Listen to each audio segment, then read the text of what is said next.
Welcome.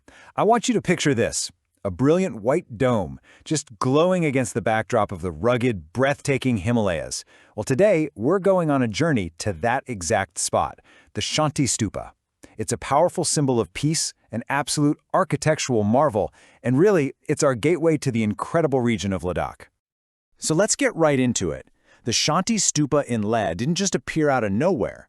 Nope. It exists because two powerful, totally separate stories, one about an ancient spiritual line and another about a modern mission for world peace, crashed into each other in the most amazing way. So here's our game plan for this explainer. We're going to dive into its history, decode its beautiful design, and then we'll switch gears and give you a full-on travel guide, from how to get there to planning your entire Ladakh adventure. Okay, so to really truly get what the Shanti Stupa is all about, we've got to look at these two stories. They happen centuries apart, but they eventually weave together right here, high up in the Himalayas. Our first story, well, it starts with the Dalai Lama. And this isn't just a title, it's a huge spiritual responsibility. The person who holds this title is seen as the living embodiment of pure compassion, carrying on a sacred tradition that goes back hundreds and hundreds of years. I mean, just look at this timeline. It's an incredible history, spanning over 600 years. It all starts with the very first Dalai Lama, way back in 1391, even before the official title, Ocean of Wisdom, was a thing. By 1642, the Dalai Lama was both the spiritual and political ruler of Tibet. And this long, amazing history leads us right to today, to the current 14th Dalai Lama, who has been living in exile in India since 1959. And here's where that second story kicks in. Back in 1914, a Japanese Buddhist monk, Nichidatsu Fuji, had this amazing vision to build peace pagodas all over the world. Fast forward a few decades, and his vision finally reaches Ladakh. Construction started in 1983, and this was a huge joint effort between Japanese Buddhists and the local Ladakhi people who volunteered their labor. Then, in 1991, the two stories come together when the 14th Dalai Lama himself came to inaugurate the finished stupa. Just incredible. Now let's zoom in on the stupa itself. This stunning white dome structure, they call it a churton in Tibetan, isn't just pretty to look at. Its very design, its architecture, tells the story of Buddhism. And even though it's a modern building, every single part of it is just packed with ancient symbolism. So as you walk up to it, the first level is what grabs you. Right in the center, you see this massive golden image of the Buddha. And on the platform, you'll see the Dharma chakra, or the Wheel of Dharma. That represents the Buddhist teachings. The two deer on either side, they're a symbol of the deer park at Sarnath, which is where he gave his very first sermon. As you climb up to the second level, you're basically walking through the Buddha's entire life story. You'll see these incredibly detailed carvings that show all the key moments: his birth, the moment he achieved enlightenment under the Bodhi tree, and finally his passing into Mahanirvana, that ultimate state of peace. But the real heart of the stupa, the thing that makes it so spiritually powerful, is hidden at its base. See, this isn't just a monument, it's a sacred container. It holds actual relics of the Buddha, which were personally enshrined by the 14th Dalai Lama. This creates this unbelievable direct link to the very beginnings of Buddhism.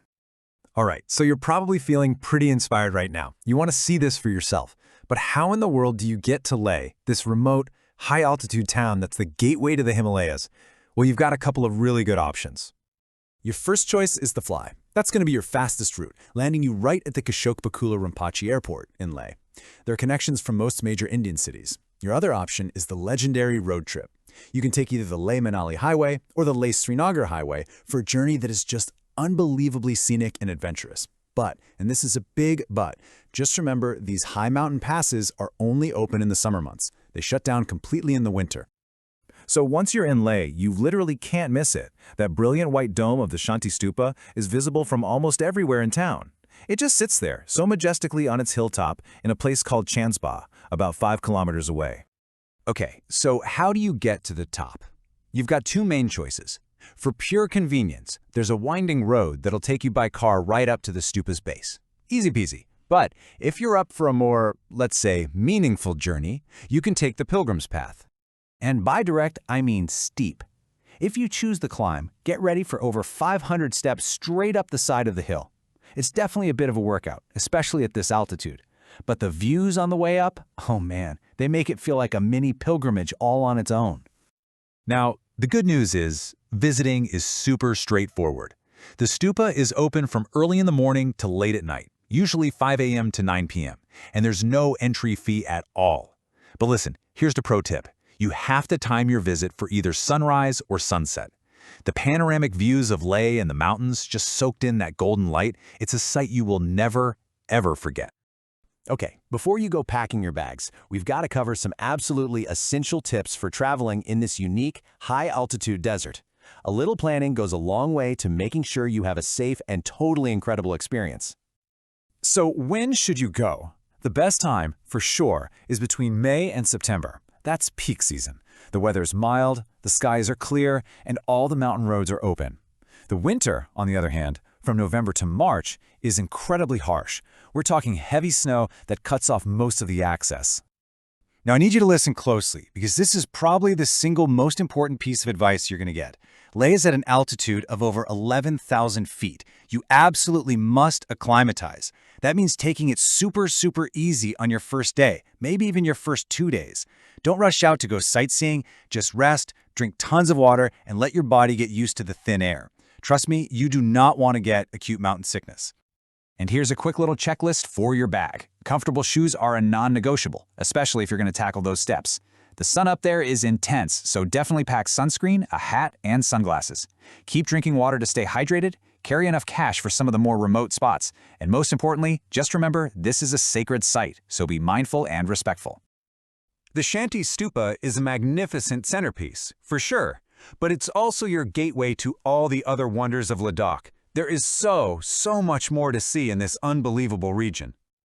I mean, right nearby you've got the historic Leh Palace towering over the town and these ancient, awe-inspiring monasteries like Hemis and Thiksay. If you venture a little further out, the landscape gets even more wild and dramatic. You've got the surreal, color-changing Pangong Lake, the high-altitude desert of Nubra Valley, and the super mysterious Magnetic Hill. So at the end of the day, this monument represents this really profound connection. It's where the centuries-old history of the Dalai Lamas literally meets a modern global mission for peace. It's so much more than a tourist spot. It's an experience, it's a symbol, and it's the absolute perfect start to exploring the magic of Ladakh. And that's the thought we're going to leave you with. In our crazy, busy, modern lives, what does it really mean to seek out a place that was built purely for peace? Thanks so much for joining us for this explainer.